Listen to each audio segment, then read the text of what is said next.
Okay, we're in Romans chapter 1. We began 2 weeks ago by introducing the book. Last week we looked at the first 13 verses of chapter 1 and compared those 13 verses with the last chapter and a half of the book, and tried to see how there's kind of a bookend effect to how the book begins and how the book ends. A lot of similarities, but the focus of the book is really about the justification that one can have in the sight of God, and that only comes through obedience to the gospel. And so we're going to see that. We're going to pick up in verse 14 this morning. We got through the first 13 verses last week.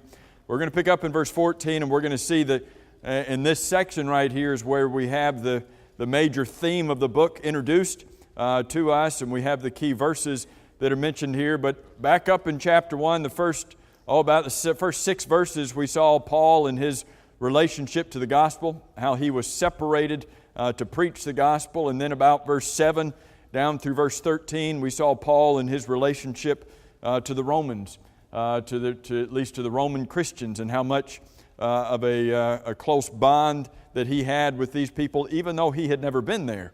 When we saw last week in chapter 16 how he listed 26 people by name and various greetings that he sent. And so obviously he was very familiar with a lot of folks who were there.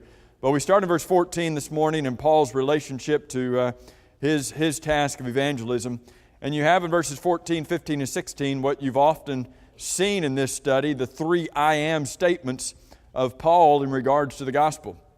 He says in verse 14, I am a debtor, both to Greeks and to barbarians, both to wise and to unwise. What does that mean that he's a debtor?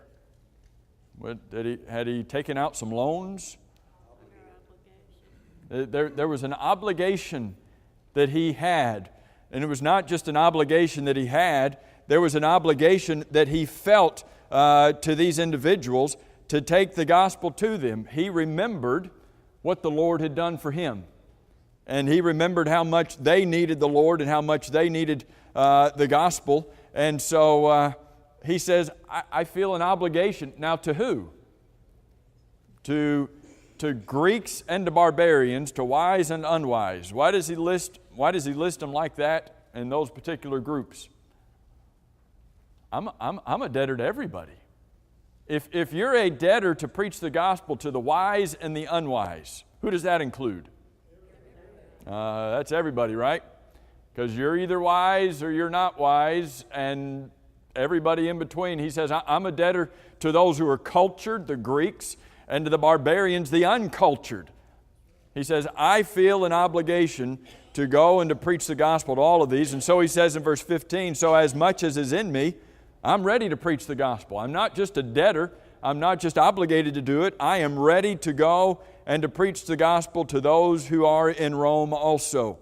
And obviously, there were Christians already there who needed continued teaching in the gospel, and obviously there were other people there who had never heard the gospel, and that's who he wanted to reach. And so he says, I'm ready to go there and preach the gospel. Of course, he didn't realize how long it would take him to get there, didn't realize that he would be arriving there as a prisoner rather than as he often did on his missionary journeys.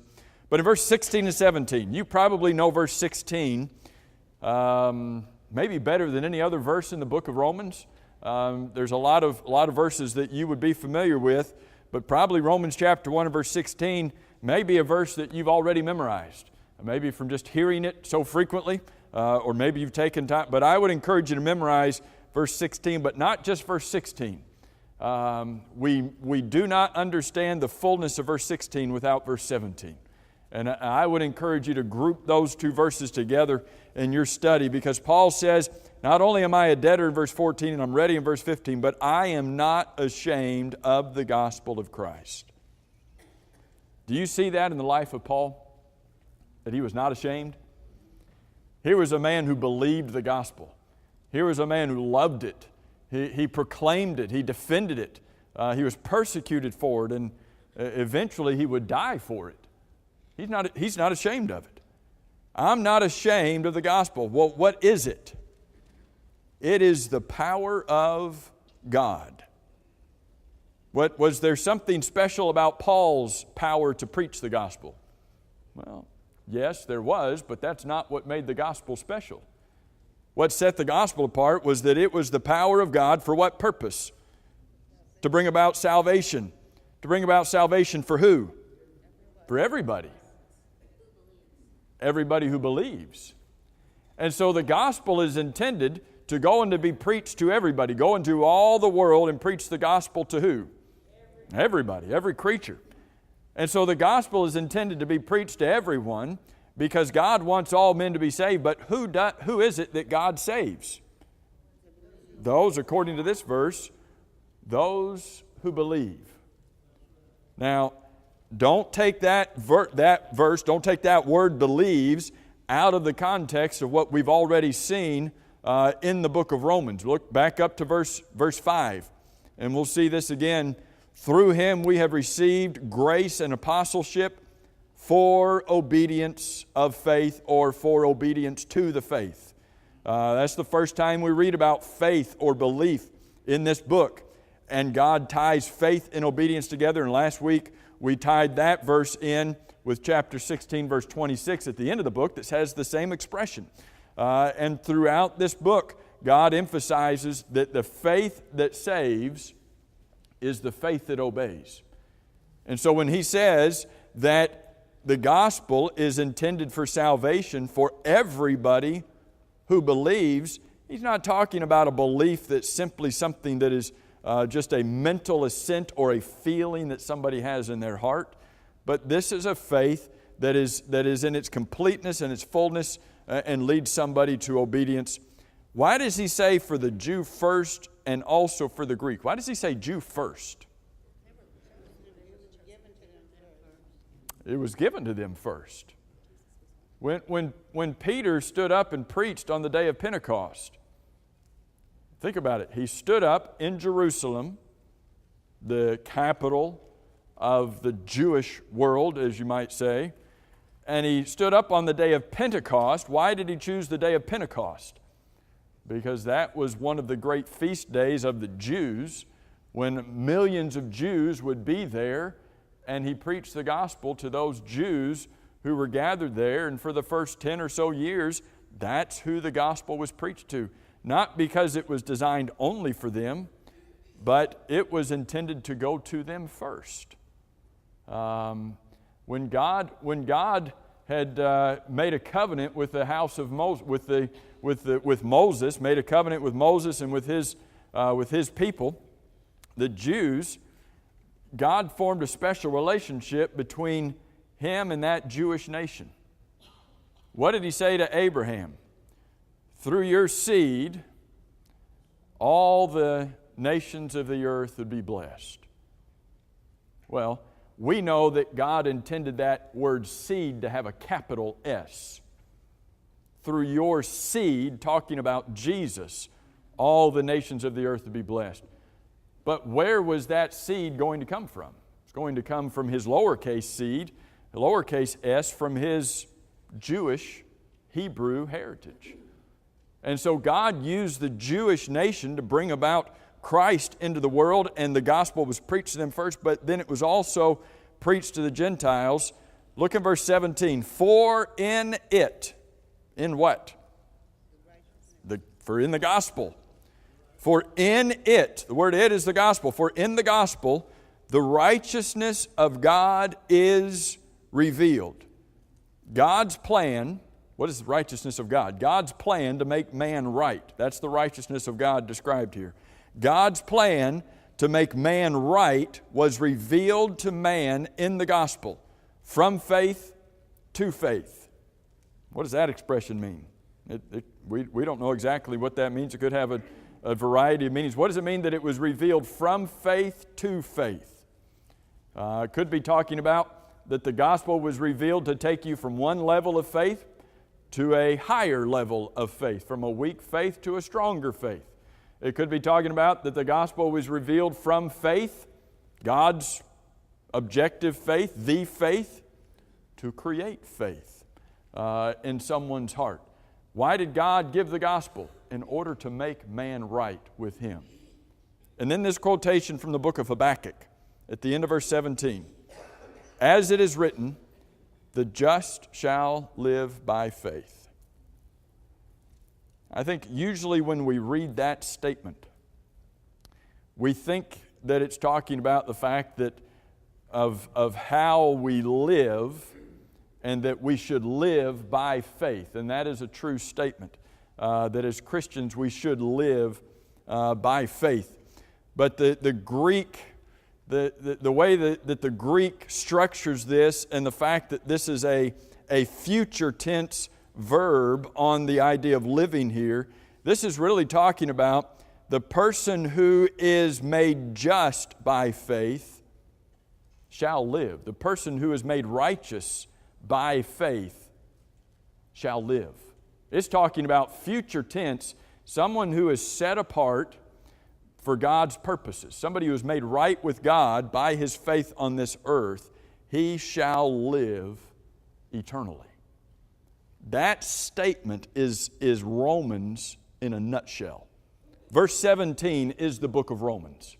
And if you can get verse 17, you get the book of Romans, what it's all about. Because the book of Romans is about when someone by faith is justified, when someone by faith is made righteous in the eyes of God, that's the person who will live eternally. So what is the book of Romans about? It's about teaching how does one become righteous? How is one justified in the eyes of God? And it's only done through the gospel, and it's only done through one's obedience to the gospel of Christ. And that's verses 16 and 17. Dirk?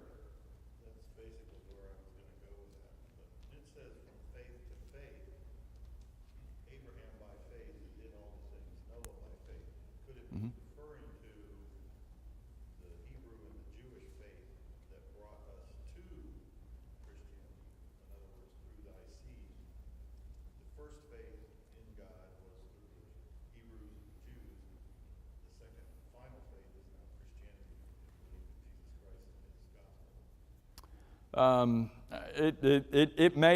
may be tied in. That may be tied in. This expression that the gospel is revealed to make man right with God, reveals the righteousness of God from faith to faith. Obviously, in the gospel, you know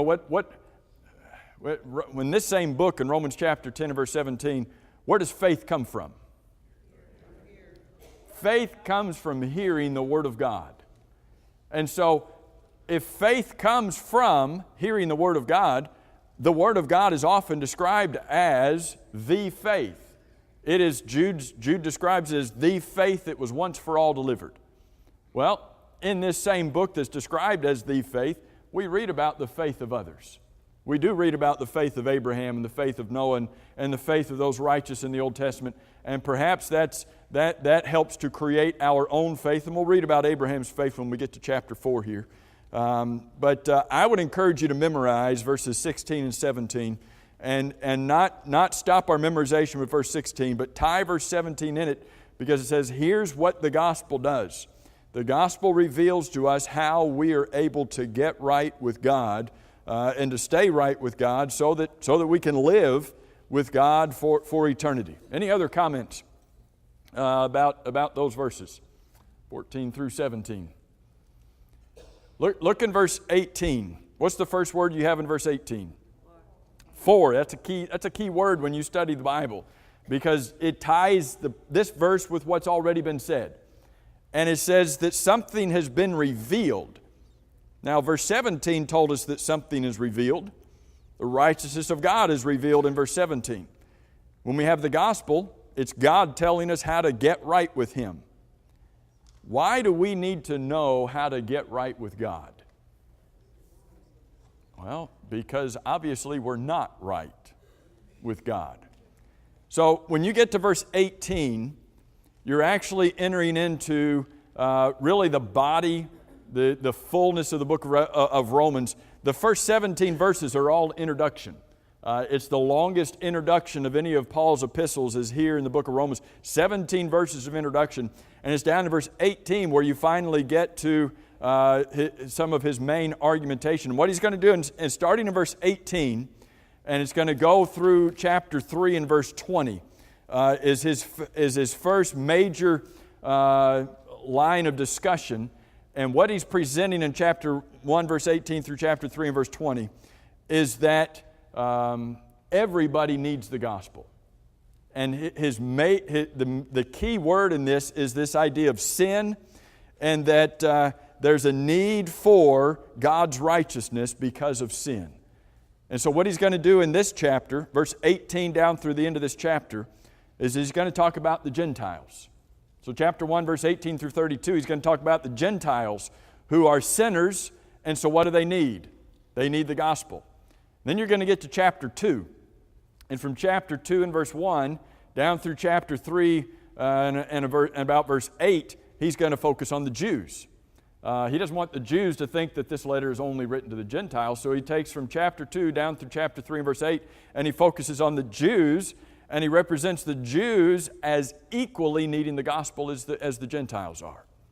And this whole thrust of sin is there in that discussion of the Jews, and that they need God's righteousness as much as the Gentiles do because of their sin.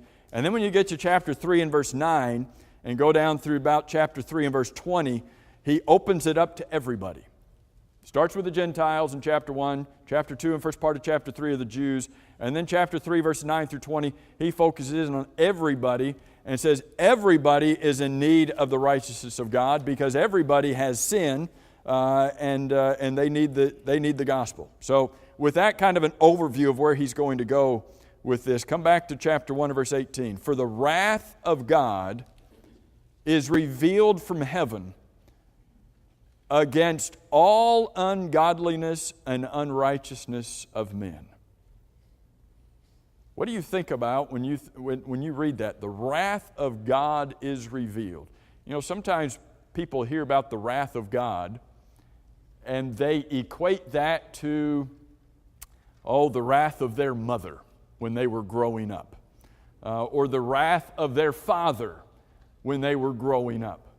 And so they hear the word wrath and they think about the uncontrolled anger and fussing and fighting and cussing and just having an all-out hissy fit that maybe they saw in somebody growing up.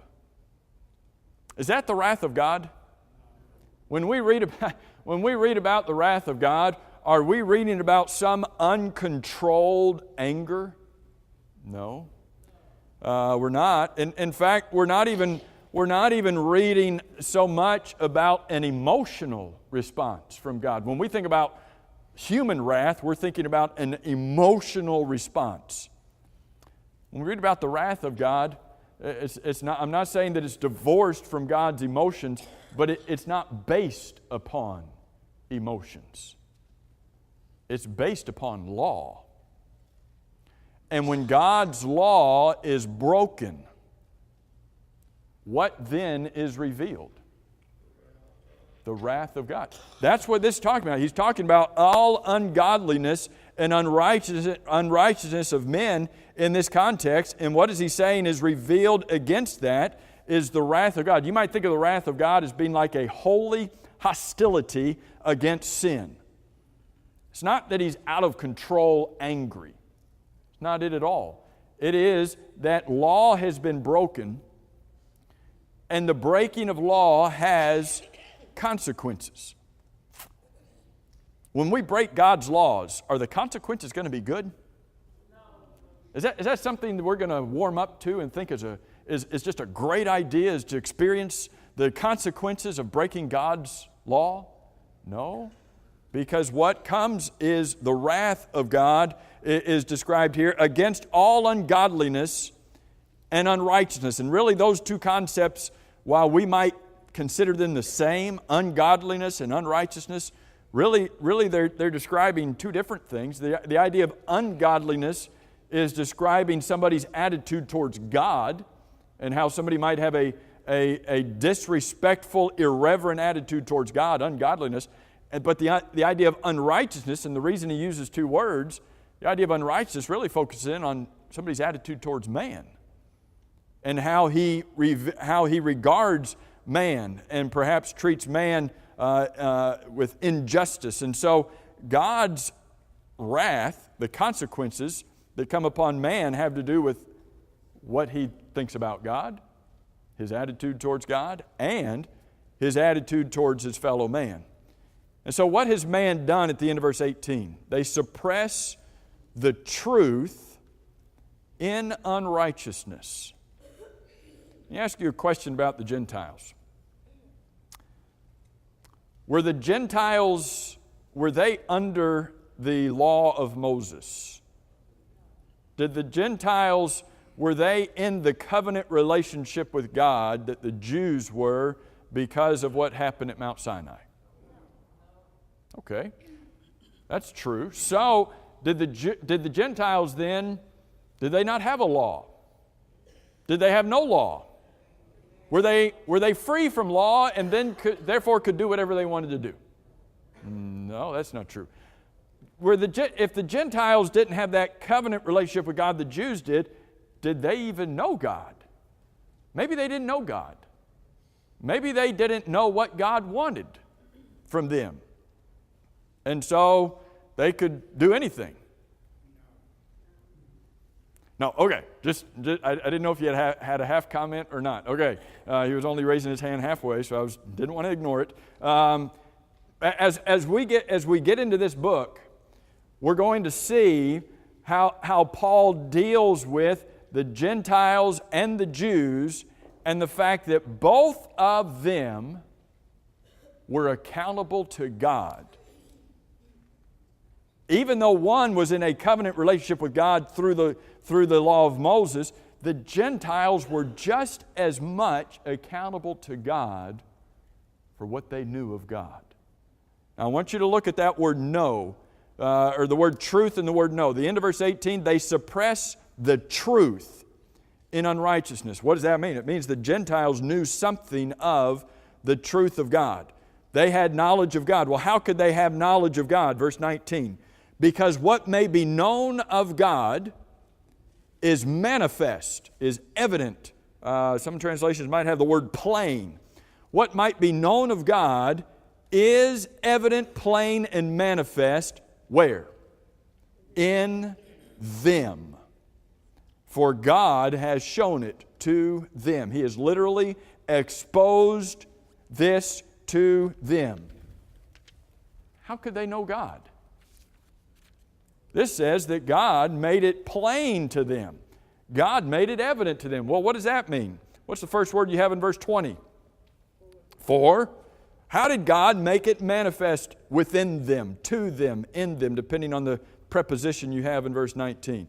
For, since the creation of the world, God's invisible attributes. Can you see something that's invisible? His invisible attributes are clearly seen. Excuse me, how can you see something that's invisible? Being understood by the things that are made. Oh, wait a minute. Can you see things that are made? There's evidence. If you can see the things that are made, can you see the trees? Can you see the trees that fell off of can you see the branches that fell off of your trees and were laying in your yard? When you came out on Friday morning, was there evidence that something had transpired during the night? Not as much evidence as we were told there was going to be there, but there was some sort of evidence, I believe, right? For most of you. When we see the things that are made, what does verse 20 say? We are able to clearly see the invisible God. But not just know that there is a God. What does this verse say? Clearly seeing, being understood by the things that are made, even not just that there is a God, but that we can know His eternal power and His divine nature to the point that we and they are without excuse. The heavens declare, Psalm 19 says what? The heavens declare the glory of God. The firmament shows His handiwork. Here is the creation of God shouting that God exists. But not just that God exists. shouting the eternal power of God. How else would all of this come into existence than by someone who has power? What kind of power? A power that is unmeasurable. If you can't even measure the universe, can you measure the power that created that universe? You can't even measure it. It is an eternal power. And not only can we know His eternal power, we can know, the New King James and other translations have the word Godhead. Some translations have this concept of divine nature. We can know that there is a God in heaven just by looking at creation. That's powerful. And so here are the Gentiles. And what had God done? God had revealed Himself to them. He had made Himself known to them. Not through Mount Sinai, not through the law of Moses, but through His creation. They knew who He was. And as we're going to see through this chapter, when you know who God, when you know there is a God, there are consequences for violating God's will. We're going to see that in a minute. Henry? Yeah, the word made it plays a big part in this. Made. Yeah. Well, and that's... That plays a big part in this, because if we just walk out that door and look around, we'll see God's handwriting. That's right. I used to be in construction. You can clear all the dirt off and don't leave no grass. You go back there in the week time, there's more grass there. I got that. Right. Well, that's in the beginning. God did what? Created the heavens and the earth. That's this idea of of the things that are being made, and the emphasis here is that from what's made, we can see and know there is a God, to the point that we are without excuse. So what happened? What transpired with the Gentiles then? They turned away from God, and what you're going to see starting in verse 21 is you're going to see kind of their steps to their apostasy, their steps to turning away from God. Verse 21, because although they knew God, well, how can they know God? He just told them. You've known God because He made it clearly manifest and plain to you through creation. And so they knew God, but verse 21 says they did not glorify Him as God. They did not glorify Him as the Creator. They did not recognize Him as having all authority. They did not recognize Him as the one to whom they needed to submit, and so they didn't glorify Him as God. Well, when you don't glorify God as God, what does that also lead you to do? You're not very thankful to Him, are you? If you don't believe God is God, well, you're not very thankful to that God. And then verse 21 says, but they became futile in their thoughts. They came to the point where they were completely hopeless in leading themselves. They were proud and lifted up, though, and their foolish hearts, the end of verse 21, their foolish hearts were darkened. They thought they were something, but they weren't. They were vain. At the same time, they were blind, and now they're empty because they're walking in darkness. Verse 22, professing to be wise. They thought they were something. They claimed a superior wisdom. But if you claim a superior wisdom and don't acknowledge God, what does that make you? Well, what does verse 22 say? They claimed a superior wisdom, but they refused God's wisdom, and so they became fools. Seems like there's a verse in the Bible that says, the blank has said in his heart, there is no God. Who does? Oh, they became fools because what? Oh, we're not subject to any kind of a God. Verse 23, they exchanged, and I want us to see that word as we go through here. They exchanged the glory of the incorruptible God. I want you to see these steps that are leading them away from God. Did not glorify Him as God. They were not thankful. They became futile in their thoughts, foolishness in their hearts. They thought they were something, but they became foolish. And so what did that lead them to do? That led them to exchange the glory of the incorruptible God and make it into an image made like corruptible man. Birds, four-footed animals, and creeping things. You know, man is built as a worshiping creature. There is inside of every created human being an innate desire, longing to worship. And so what did these individuals do? When they rejected God and worshiping God, well, we will just go and make ourselves a god. How foolish do you have to be to take that piece of stone, to take that piece of wood, and to carve it, and to get it exactly how you want it, to spend hours and hours and hours fashioning this idol, and then to bow down to something you just made and call that your God? How foolish do you have to be? Well, when you turn away from the God and you say, I don't want anything to do with that God, what are you? You're a fool. And what is that going to lead you to do? All sorts of foolish things. To the point that somebody would take a bird. This verse says, take a bird and worship a bird. Really? Well, that's what you're going to do. If you don't believe in God, you are going to exchange the glory of God into some kind of into something that is made with man's hands and deify the lowest of things. Now, verse 24. What's the first word you have in verse 24? Therefore. I want you to... Some people get caught up on this idea in verse 24. God gave them up. In verse 26, God gave them up. In verse 28, God gave them up or gave them over. Some people get tripped up on those three statements. Well, God gave them up? What does it mean, God gave them up? That's not very fair of God to give somebody... Wait a minute. What had they done? They gave up on God. They gave God over to not worship and didn't want to have anything to do with God. They wanted nothing to do with God. Verse 24 says, therefore God gave them up to do what they wanted to do. Is God going to force an individual to do something against their will? You're going to force them to serve Him, worship Him, love Him, adore Him, believe in Him? No. And if they are longing and just as headstrong to go down a path where they exchange the glory of God into some kind of a man-made image, okay.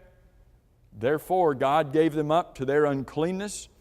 Notice how this moves from their religious the part of their lives, from their idolatry and their worshiping part of their lives, and how the consequences now lead into the immorality in their hearts. God gave them up to uncleanness in the lusts of their hearts, to dishonor their bodies. When you dishonor God, what's that going to lead you to do with your body? Well, they dishonored their bodies among themselves. So verse 23 says they exchanged the glory of God. What did they do in verse 25? They exchanged the truth of God. They wanted nothing to do with God's glory in verse 23. Verse 25, they exchanged the truth of God. They wanted nothing to do with God's truth. Well, when you exchange the truth of God, what are you left with? A lie. If you say, I don't want the truth of God, there's only one thing left. You got a bunch of lies. If you don't want the truth, so there is a major difference between these, and so they exchanged the truth of God for a lie. And when they did that, what did they do? Worshipped and served the creature rather than the Creator. How ignorant and foolish do you have to be? And Paul says, the Creator who is blessed forever. It doesn't matter whether or not they blessed God or praised God. He's blessed forever regardless of what man does. He is the Almighty God, worthy of all of our praise, and He is worthy whether we give it to Him or not. Verse 26, how does this verse begin? For this reason. We're going to see God gave them up to vile passions, but why did God give them up to vile passions? For this reason. What reason? They're over there not worshiping the Creator. They're over there worshiping creatures. They've given their lives over to immorality, and so what did God do? For that reason, God gave them up to their vile passions. If that's where they want to live, then that's where God's going to let them live. You know, man becomes like the God that he worships. Would you think about that for a second? Man becomes like the God that he worships. If I worship the one true and living God, I will become more and more like him. If I worship an animal, what am I going to become like? An animal. That's what I'm going to become like. I will become an animal. And that's what this is saying, Morris. When you use the term worship, people randomly assume going to church. And I think Dan talked about it today, that can be mistaken for worship. Right. We talk about like knowing God, that intimate knowledge. The more you worship, the more you know Him, the more you become like Him because you become more intimate with God. Right. Right. Vice versa. Our country today doesn't know that we were at once assumed to be a God, a nation that worship God. Mm-hmm. We do the direct opposite because now we validate everything is totally contrary to God. And the catch is that even people who read the Bible, they think that's as far as you should go in knowing who God is. Because He says, say in your heart, somebody says that, you know God, and that's it. Stop right there. Right. Why should I do anything other than that? Right. There's no intimate knowledge. And so therefore, what is really true worship? Right. And that's why at the end of verse 25, he's talking about the fact that these people worshiped and served. And both those go together. You worship and you serve your God, and when you worship and serve an animal, that's what you will be. And there's really those are only the options. If you don't worship and serve the one and true and living God, then you're going to go in another direction, and that's what you're going to become. And so God gave them up to their vile passions in verse 26. For even their women, give me a second, Henry, I've only got 5 minutes. I got a lot of verses to cover here. For even their women did what? Exchanged the natural use for what is against nature. Have you seen 3 times this word exchanged? Verse 23, what'd they do? Glory of God, exchanged it. No, we don't want that. We want something else. We want this idol. Is it verse 25? They exchanged the truth of God. Oh no, we don't want the truth of God. Well, we'll just take these lies over here. Now verse 26, what are they doing? Exchanging what God created. He's the creator in verse 25, right? He's the creator of male and female. In verse 26, what are they doing? Exchanging the natural way God created man for what? What was against nature. We don't want the way God made it. We don't want this male-female relationship. That's what God made. So they exchanged that for a female-female relationship, for a male-male relationship that God says is against nature. It is not the natural use. It is not the natural function. You might have that word there. Or the natural relations. What does that mean? You weren't made that way. You weren't born that way. Because that's not the way God made man. Likewise, verse 27, the women, likewise, verse 27, likewise also the men, leaving the natural use of the woman, burned in their lust for one another, men with men committing. I want you to see, how does God describe the homosexual relationship here? Committing what is shameful or indecent, maybe some translations say. Receiving in themselves the penalty of their error which was due to them. These are God's words to describe how He views the homosexual relationship. Down to verse 28, He's going to talk about how it is something that is not fitting. David, Yes. does that mean in a physical way or in a spiritual way? Both. Receiving. It's going to be both. But no doubt it is especially intended to be talking about physically, because it's talking about receiving in themselves the penalty of the error which was due. That obviously there is a spiritual component to that. Obviously there's an eternal component to that. But what have we seen historically that has come about because of homosexual relationships? Are there certain things that have come about, diseases that individuals have suffered because of those particular relationships?